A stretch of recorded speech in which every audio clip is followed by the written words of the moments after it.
आज हम उत्पत्ति के 42वें अध्याय का अध्ययन करेंगे। जब याकूब ने सुना कि मिस्र में अन्न है, तब उसने अपने पुत्रों से कहा, तुम एक दूसरे का मुंह क्यों देख रहे हो? फिर उसने कहा, मैंने सुना है कि मिस्र में अन्न है, इसलिए तुम लोग वहां जाकर हमारे लिए अन्न मोल लेके आओ, जिससे हम न मरे वरन जीवित रहे। सो यूसुफ के 10 भाई अन्न मोल लेने के लिए मिस्र को गए। पर यूसुफ के भाई बिन्यामीन को याकूब ने यह सोचकर भाइयों के साथ न भेजा कि कहीं ऐसा न हो कि उस पर कोई विपत्ति आ पड़े। सो जो लोग अन्न मोल लेने आए, उनके साथ इस्राएल के पुत्र भी आए, क्योंकि कनान देश में भी भारी अकाल था। यूसुफ तो मिस्र देश का अधिकारी था और उस देश के सब लोगों के हाथ वही अन्न बेचता था। इसलिए जब यूसुफ के भाई आए, तब भूमि पर मुंह के बल गिर के दंडवत किया। उनको देखकर यूसुफ ने पहचान तो लिया, परंतु उनके सामने भोला बन के कठोरता के साथ उनसे पूछा, तुम कहाँ से आते हो? उन्होंने कहा, हम तो कनान देश से अन्न मोल लेने के लिए आए हैं। यूसुफ ने तो अपने भाइयों को पहचान लिया, परंतु उनके भाइयों ने यूसुफ को न पहचाना। तब यूसुफ अपने उन स्वप्नों को स्मरण करके जो उसने उनके विषय में देखे थे, उनसे कहने लगा, तुम भेदिए हो, इस देश की दुर्दशा को देखने के लिए आए हो? उन्होंने उससे कहा, नहीं नहीं है प्रभु, तेरे दास भोजन वस्तु मोल लेने के लिए आए हैं। हम सब एक ही पिता के पुत्र हैं, हम सीधे मनुष्य हैं, तेरे दास भेदिए नहीं। उसने उनसे कहा, नहीं नहीं, तुम इस देश की दुर्दशा देखने ही को आए हो। उन्होंने कहा, हम तेरे दास 12 भाई है और कनान देशवासी एक ही पुरुष के पुत्र हैं, और छोटा इस समय हमारे पिता के पास है और एक जाता रहा। तब यूसुफ ने उनसे कहा, मैंने तो तुमसे कह दिया कि तुम भेदिए हो, सो इस रीति से तुम परखे जाओगे। फिरौन के जीवन की शपथ, जब तक तुम्हारा छोटा भाई यहाँ ना आए, तब तक तुम यहाँ से न निकलने पाओगे। सो अपने में से एक को भेज दो कि वह तुम्हारे भाई को ले आए, और तुम लोग बंधुआई में रहोगे। इस प्रकार तुम्हारी बातें परखी जाएगी कि तुम में सच्चाई है कि नहीं। यदि सच्चे न ठहरे, तब तो फिरौन के जीवन की शपथ तुम निश्चय ही भेदिए समझे जाओगे।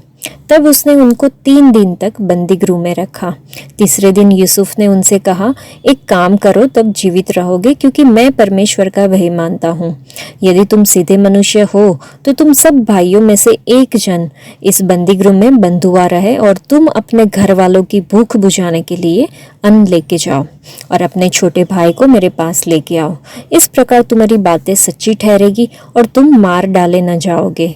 तब उन्होंने वैसा ही किया। उन्होंने आपस में कहा, निसंदेह हम अपने भाई के विषय में दोषी है, क्योंकि जब उसने हमसे गिड़गिड़ा के विनती की, तो भी हमने यह देखकर कि उसका जीवन कैसे संकट में पड़ा है, उसकी न सुनी। इसी कारण हम भी अब इस संकट में पड़े हैं। रूबेन ने उनसे कहा, क्या मैंने तुमसे ना कहा था कि लड़के के अपराधी मत बनो? परंतु तुमने ना सुना। देखो, अब उसके लहू का पलटा दिया जाता है। यूसुफ की और उनकी बातचीत जो एक दुभाषिया के द्वारा होती थी, इससे उनको मालूम न हुआ कि वह उनकी बोली समझता है। तब वह उनके पास से हटकर रोने लगा। फिर उनके पास लौटकर और उनसे बातचीत करके उनमें से शिमोन को छांट निकाला और उसके सामने बंधुआ रखा।